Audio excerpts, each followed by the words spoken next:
Բարև ձեզ Անդրանիկ, շնորհակալ եմ, որ համաձայնեցիք այս զրույցին, երկար ժամանակ է չենք զրուցել եւ բավականին հարցեր կան, որոնց հետ կապված կլսենք ձեր գնահատականը եւ երևի սկսենք ամփոփելով այս շաբաթը, որովհետեւ այս շաբաթվա ընթացքում Նիկոլ Փաշինյանը ազգային ժողովում հանդես եկավ հերթական հակահայ հայտարարություններով, այնն է, որ Ղարաբաղյան շարժումը կործանարար է Հայաստանի ինքնիշխանության եւ անկախության համար Չակագրի հղումը դուրս է բերվելու։ Խնդրեմ իր այս հայտարարություններին ձեր գնահատականը տալ եւ իհարկե այն անկանոն անհասկանալի պահվածքին, որին մենք ականատեսը եղանք ազգային ժողովում իր կողմից։ Համեցեք, հետո արդեն Բարև ձեզ Մարիամ, նախ շնորհակալ եմ ինձ հետ կապ հաստատելու համար։ Այո, իրավացեք, բավականին երկար ժամանակ չենք խոսել, բայց շատ ուրախ եմ, որ այսօր հաջողվեց կապը հաստատել եւ իրոք թեմաները կուտակվել են, բայց կփորձենք ընթացքում բոլոր թեմաներին անդրադառնանք, խոսենք ու հասկանանք, թե ինչ է տեղի ունենում եւ դեպի ուր է այս ամեն ինչը տանում։ Տեսեք, նախ ինչ վերաբերվում է Ղարաբաղյան շարժմանը եւ որ դա իբրև թե սպառնալիք է ներկայացնում մեր պետականությանը, սա ուղղակի հերթական կեղծիքն է, սուտն է եւ մանիպուլյացիա է, որը այս իշխանությունների կողմից անդադար վերջին 7 տարիների ընթացքում տարածվում է մեր հանրության շուրջ։ Ցավալի է այն փաստը, որ իրենք երբ որ ընդդիմություն էին որպես ներկայանում միջև իշխանության գալը 2018 թվականը, այս կարծիքները իրենք ինչ որ չափով նույն կերպ տարածում էին Հայաստանում հայ հանրության մեջ այս մանիպուլյացիաները եւ այստեղ երկու խնդիր կա, թե ինչու է այս ամեն ինչը արվում, կամ Նիկոլ Փաշինյանը եւ իր թիմակիցները ժամանակին իրենց կրթությունը, իրենց գիտությունը այս բոլոր խնդիրներին ստացել են հիմնվելով թուրք-ադրբեջանական աղբյուրների վրա, դրա համար փաստացի իրենք կրկնում են այդ նույն թուրք-ադրբեջանական նարատիվները, որոնց մենք ծանոթ ենք վերջին 30 տարվա ընթացքում, կամ էլ այս մարդիկ պարզապես անգրագետ են եւ իրենց ուղղակի ոչինչ չի օգնում, իրենք ծանոթ չեն մեր պատմությանը, իրենք ծանոթ չեն այն հարցերին, որոնց մասին խոսում են, եւ պարզապես, ինչպես նշեցի, անգրագետ են մարդիկ են, ովքեր եկել են իշխանությանը եւ իրենց անգրագիտությունը այսօր տարածում են հանրության շուրջ։ Ես ավելի հատված եմ կարծել, որ առաջի տարբերակը ավելի մոտ է իրականությանը, որ այս մարդիկ պարզապես իրենց կրթությունը, գիտությունը այս ամեն ինչի ստացել են հիմնվելով թուրք-ադրբեջանական նարատիվների վրա, այդ ռոպագանդայի վրա։ Դրա համար ըստ էության կրկնում են այդ նույն ռոպագանդան, որը մենք երկար ժամանակ լսել ենք Բաքվից եւ Անկարայից։ Տեսեք, ինչ վերաբերում է Ղարաբաղյան շարժմանը, Արցախյան շարժմանը, այս մարդիկ անգամ տեղյակ չեն, որ Հայաստանի Հանրապետությունը, այսօրվա Հայաստանի Հանրապետությունը որպես անկախ սուբյեկտ առաջացել է հիմնվելով Ղարաբաղյան շարժման վրա։ Այսինքն, երբ որ 1980-ականների վերջին եւ 90-ականների սկզբին մեր հայրենակիցները խոսում են անկախության մասին, իրենք առաջին հերթին խոսում էին Լեռնային Ղարաբաղի խնդիրների մասին։ Մարկանց հավաքել էր մի շուրջ այդ հարցը, միավորել էր բոլորին այդ հարցը, որ Արցախը պետք է վերամիավորվի Հայաստանի հետ։ Այս հարցի շուրջ մենք ձևավորեցինք նոր հարցեր, այդ թվում նաև անկախության հարցը։ Այսինքն Արցախի հարցը, Արցախյան շարժման հարցը ինքը հիմք է դարձել մեր անկախության, մեր պետականության, այսօրվա Հայաստանի Հանրապետության։ Ավելին, 1989 թվականի դեկտեմբերի 1-ի որոշմամբ Արցախն ու Հայաստանը մի սուբյեկտ են։ Այսինքն դա տեղի էր ունեցել անգամ Խորհրդային Միության ժամանակ։ Եվ երբ որ Հայաստանի Հանրապետությունը արդեն հանդես էր գալի որպես անկախ սուբյեկտ միջազգային ասպարեզում 1991 թվականից, ինքը անկախ էր գալի որպես նախկին սովետական երկու սուբյեկտների վերամիավորման ընթացքում։ Հայաստանի Հանրապետությունը դա նախկին հայկական ԽՍՀՄ-ն է եւ Լեռնային Ղարաբաղի ինքնավար մարզը։ Այս երկու սուբյեկտները միավորվելով ստեղծել են Հայաստանի Հանրապետությունը։ Հիմա ի՞նչն է խնդիրը այս ամեն ինչը չհասկանալ։ Խնդիրը միակայն է, որ կամ մարդ պետք է տոտալ անգրագետ լինի եւ ընդհանրապես ծանոթ չլինի այս փաստերին, կամ էլ ինքը պետք է ուղղակի ազդեցության տակ լինի դրսի ուժերի, հատկապես Թուրքիայի եւ Ադրբեջանի։ Մենք կուզեմ նաև հասկանանք, էլի, այս մարդը անթաքույց հարցնում է, հայտարարում է ինքը իր արտգործնախարարը, որ ամեն ինչ պատրաստ են տալ մեղրի միջանցքով, ամեն ինչով պատրաստ են տա։ Հետևաբար, ինչին է սպասում Ալիևը, որ ասում են որտեղ է հապաղումը, ինչ պատճառներով է հապաղում եւ երբ այս Փաշինյանը հայտարարեց, որ պատրաստ է խաղաղության պայմանագիրը ստորագրել, իր հերթին Անտալիայում էլ Արարատ Միրզոյանը ասաց, երկու պայմանագիր ենք պատրաստել, մեկը այդ խաղաղության պայմանագիրը, մյուսը Մինսկի խմբից հրաժարվելու դիմումը, մենք տեսանք Բայրամովի արձագանքը առհասարակ, բայց Ադրբեջանը բառի բուն իմաստով ուղղակի ներողություն բառիս համար թքած ունի Հայաստանի այս հայտարարությունների վրա եւ հետեւաբար իրենք ինչին են նախապատրաստվում ըստ ձեզ։ Տեսեք, մի քանի պատճառ կա։ Առաջինը այն է, որ Ադրբեջանում հստակորեն տեսնում են, թե ում հետ գործ ունեն իրենք։ Տեսնում են, որ Հայաստանի Հանրապետության ղեկին գտնվում է մի իշխանություն, որը պատրաստ է գնալ միակողմանի զիջումների բոլոր հարցերում եւ դա փաստ է, մենք դա տեսնում ենք, որ տեղի է ունենում սկսված դելիմիտացիայի, դեմարկացիայի գործընթացից, ընդհանուր միջև դիվանագիտություն, քաղաքականություն, այս հարցերում էլ է հայկական կողմը գնում միակողմանի զիջումների եւ չեմ բացառում, որ նաեւ տնտեսական հարցերում խոսքը վերաբերվում է ճանապարհների բացման հարցից, տեղ էլ կգնան միակողմանի զիջումների, հատկապես ինչ վերաբերվում է այդպես կոչված Զանգեզուրի միջանցքին։ Այս ամեն ինչը տեսնելով, գիտակցելով Ադրբեջանում ուղղակի չեն ցանկանում այդպես կոչված խաղաղության փաստաթուղթը ստորագրել, որովհետև եթե իրենք տեսնում են, որ գործ ունեն թույլ իշխանությունների հետ, կամ ես չեմ բացառում, որ գործ ունեն այնպիսի իշխանությունների հետ, որոնք ինչ որ կերպ գտնվում են իրենց ազդեցության տակ, ապա ինչու իրենք պետք է շտապեն։ Հակառակը իրենք հնարավորինս երկարացնում են այս process-ը, որ ավելի շատ զիջումների միակողմանի դրդեն հայկական կողմին, ինչը իր հերթին հանգեցնի նրան, որ Հայաստանի Հանրապետությունը պարզապես թուլանալու է եւ կարող է հասնել մինչեւ այն իրավիճակի, որ որպես պետականություն, որպես քաղաքական սուբյեկտ, այլևս Հայաստանի Հանրապետությունը գոյություն չունենա։ Ցավոք այն ինչ տեղի ունեցավ օրինակ Արցախի Հանրապետության հետ, որը գրեթե ոչինչով չէր տարբերում Հայաստանից, որպես անկախ սուբյեկտ էր իրեն դրսևորում միջազգային ասպարեզում, միակ տարբերությունը գտնվում էր նրանում, որ Հայաստանը ճանաչված է պետությունների կողմից, մեծամասնության կողմից, իսկ Արցախի Հանրապետությունը ոչ մի պետության կողմից ճանաչված չէր։ Միակ տարբերությունը սա էր, բայց որպես քաղաքական միավոր, քաղաքական սուբյեկտ ոչ մի տարբերություն չկար։ Արցախը ոչինչով չէր տարբերվում ոչ Հայաստանից, ոչ Ադրբեջանից, ոչ Վրաստանից, ոչ յուրաքանչյուր այլ պետությունից, բայց այսօր Արցախը գոյություն չունի։ Արցախը ամբողջությամբ օկուպացված է, մեր հայրենակիցները, ովքեր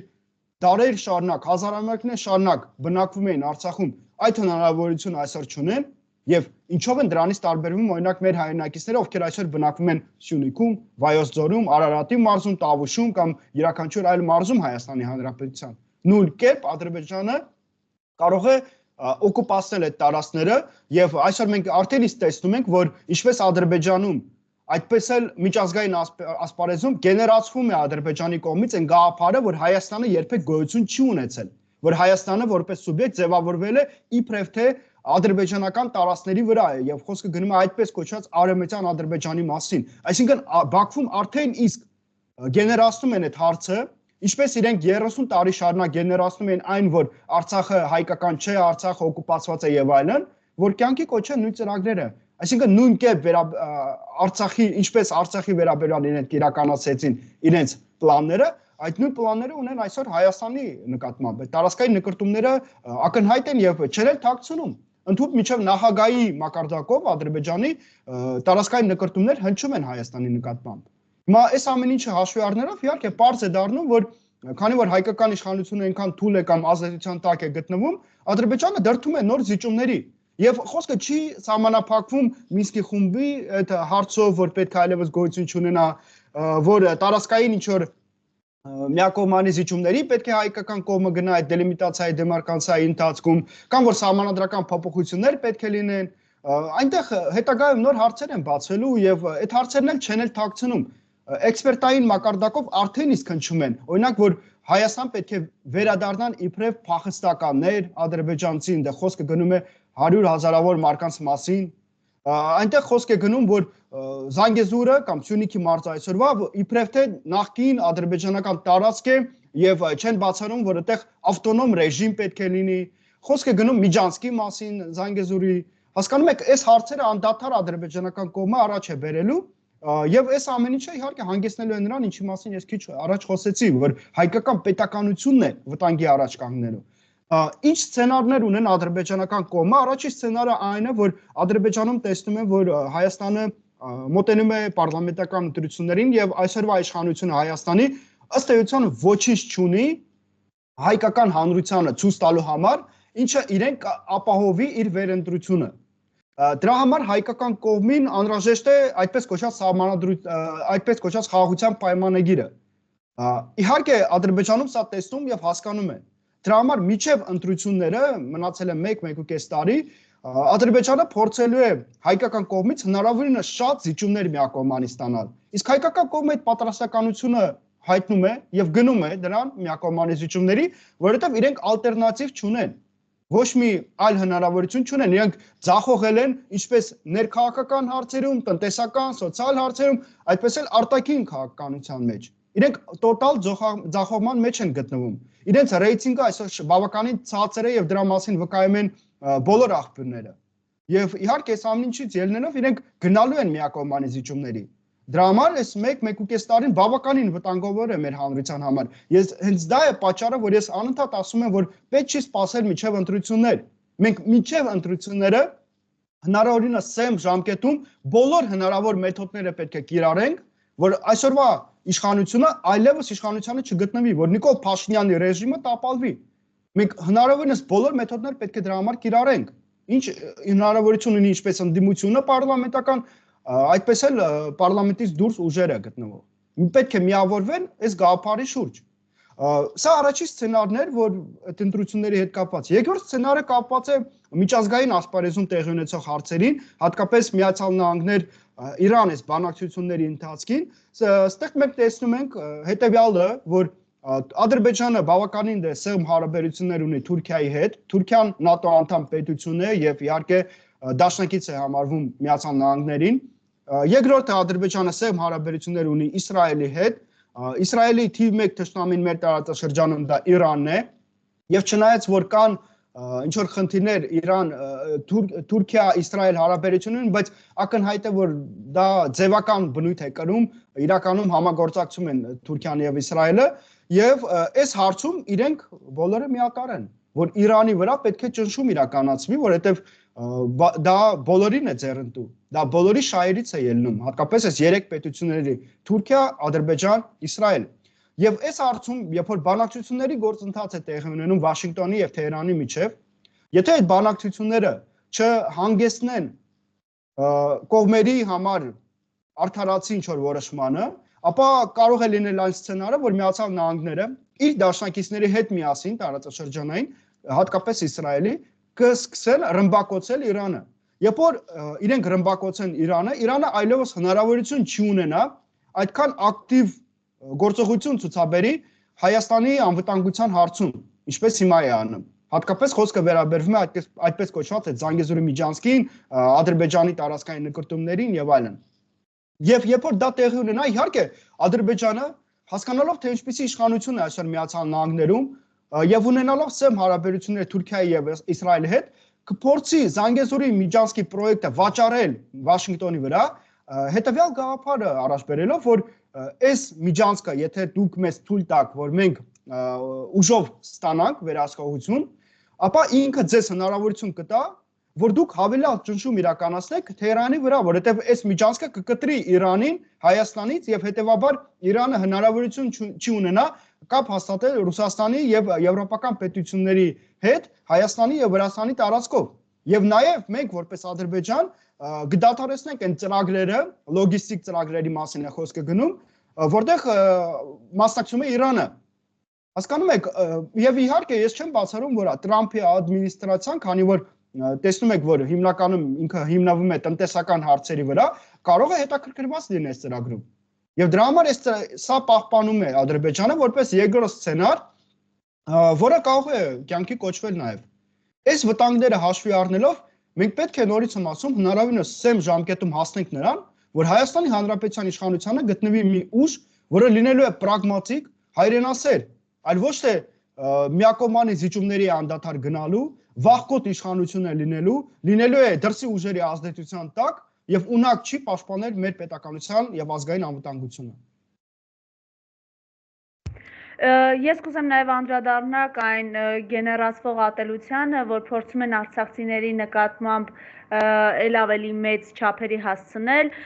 Կարծում եմ դուք երեք տեսաք Արցախի ներկայացուցչության դիմաց ինչ էր տեղի ունենում եւ մենք նաև տեսնում ենք, որ արցախցիները Ազատության հրապարակում վրան են տեղադրել այդ կերպ օրինակ իրենց պահանջները ներկայացնելով Հայաստանի իշխանություններին, որովհետև մենք տեսնում ենք այս իշխանություններն ամեն գնով փորձում են այն վիճակին հասցնել, որ արցախցիները արտագաղթեն նաև Հայաստանից, որը մի մասը այլևս արտագաղթել է, բայց կա տարիներ շարունակ այն տարանջատումը արցախցի, հայաստանցի, հիմա ներքի խառնակիչները փորձում են դնել արցախցի տարանջատումը։ Ես կխնդրեմ այս իրողությանը անդրադառնաք եւ հենց շատերի գնահատմամբ այս ամենի, այսպես ասենք, խավորչությամբ զբաղվում է Սամվել Բաբայանը։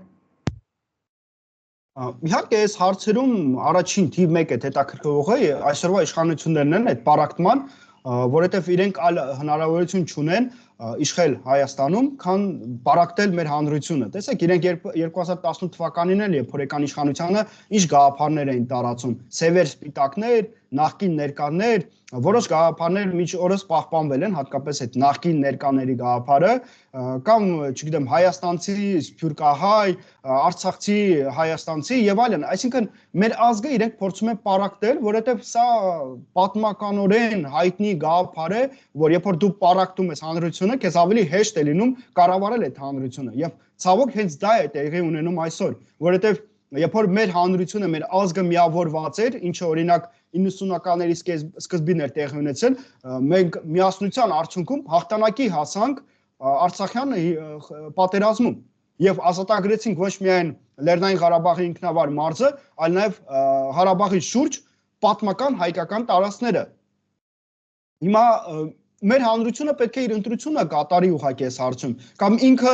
ցանկանում է լինել ուժեղ պետություն, ուժեղ հանրություն, բայց դա ապահովում է միայն միասնության արդյունքում, կամ ինքը ցանկանում է լինել այն, ինչ այսօր կա, որ մեզ վրա բոլորը ծիծաղում են, մենք գնում ենք անդադար միակողմանի զիջումների, մեզ անընդհատ սպառնում են նոր պատերազմով, մենք գտնվում ենք ծանր սոցիալ-տնտեսական վիճակում, մեզ դրդում են, որ մենք լքենք մեր հայրենիքը, մեր հայրենակիցները պետք է իր վերջնական որոշումը այս հարցում ուղղակի կայացնեն։ Եվ ավելի լավ կլինի, որ դա կայացվի հիմա, քան սպասենք մինչև հերթական այդ պարլամենտական ընտրություններին, որը տեղի ունենալու 1-1.5 տարի հետո, որովհետև 1-1.5 տարի հետո անհայտ է թե ինչ տեղի կունենա։ Նախ բավականին կասկածելի է, որ այդ ընտրությունները արդարացի կլինեն, երկրորդը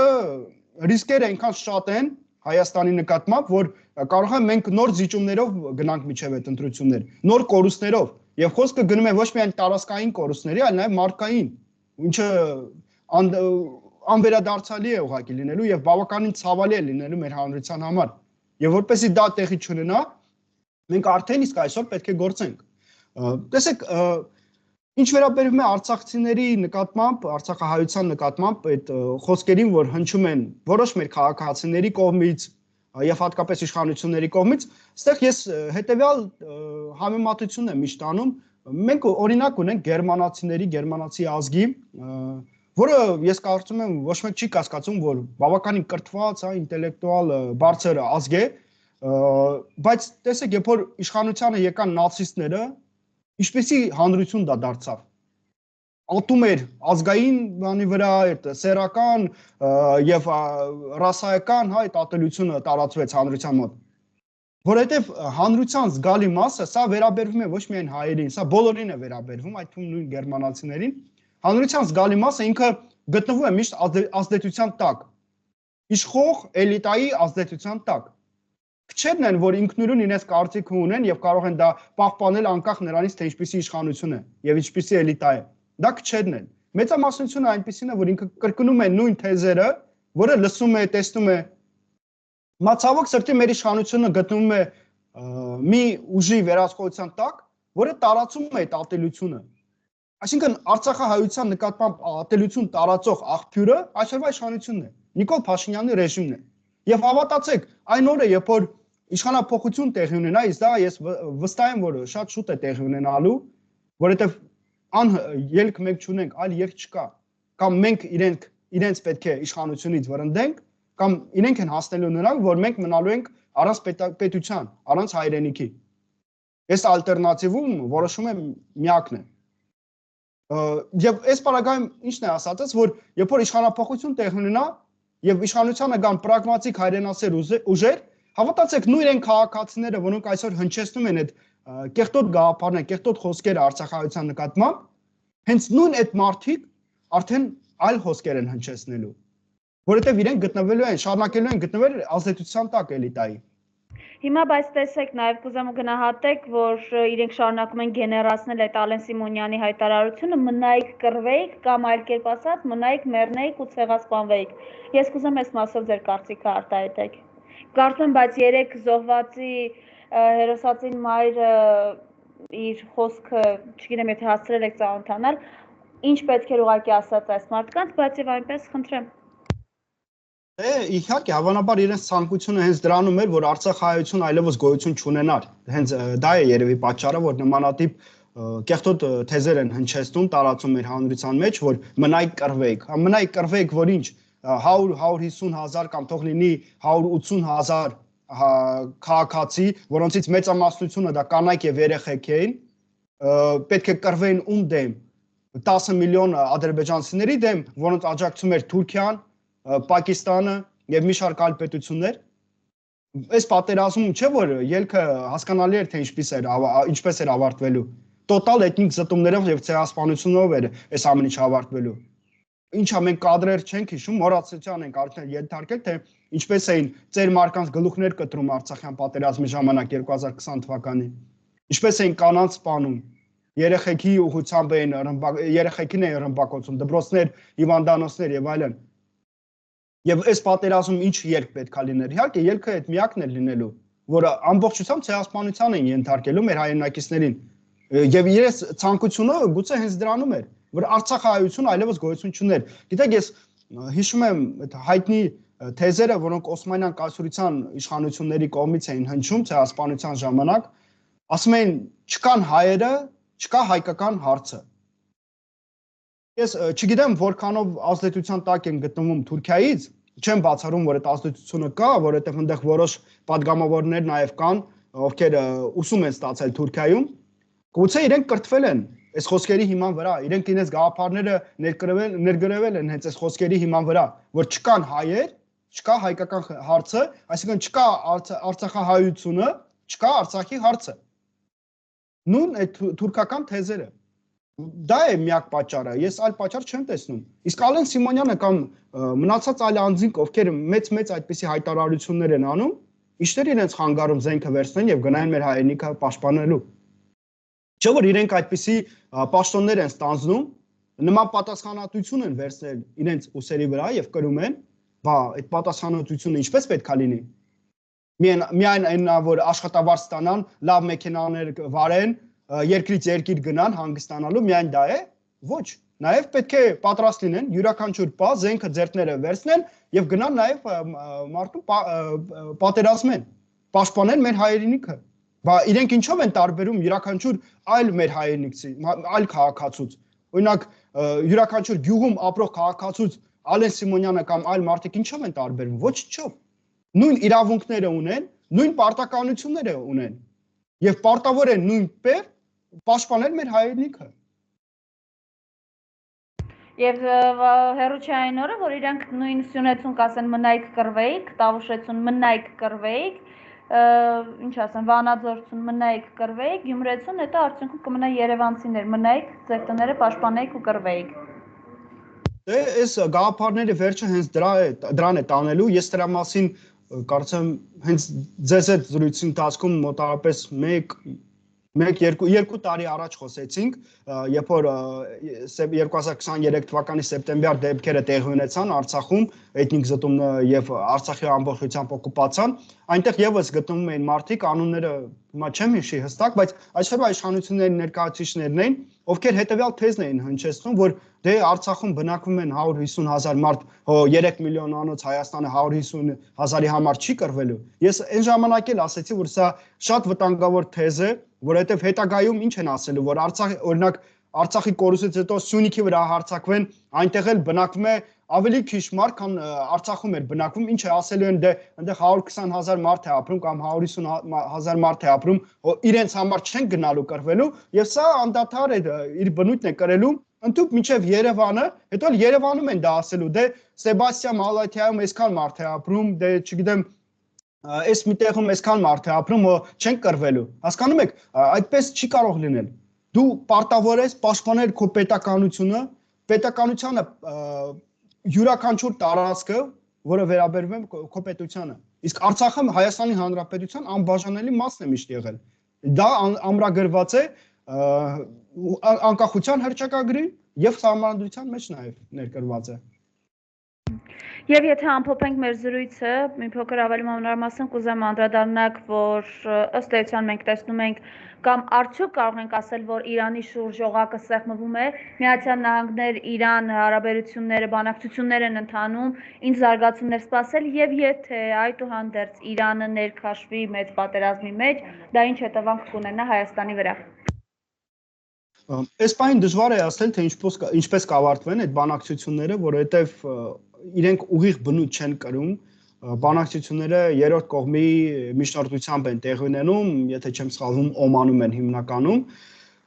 բանակցում կողմերը,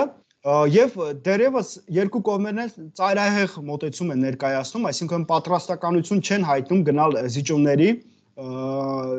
դրա համար բավականին դժվար է կանխատեսել, թե ինչպես կավարտվեն այդ բանակցությունները, բայց ակնհայտ է, որ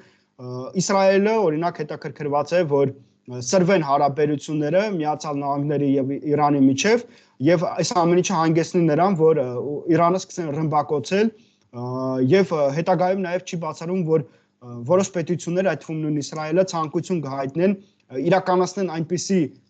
ծրագրեր, գործողություններ, որոնք կպարախտեն Իրանը ներսից նաեւ, այսինքն կհանգեցնեն նրան, որ Իրանը որպես միատար սուբյեկտ քաղաքական այլևս գոյություն չի ունենա։ Սա իհարկե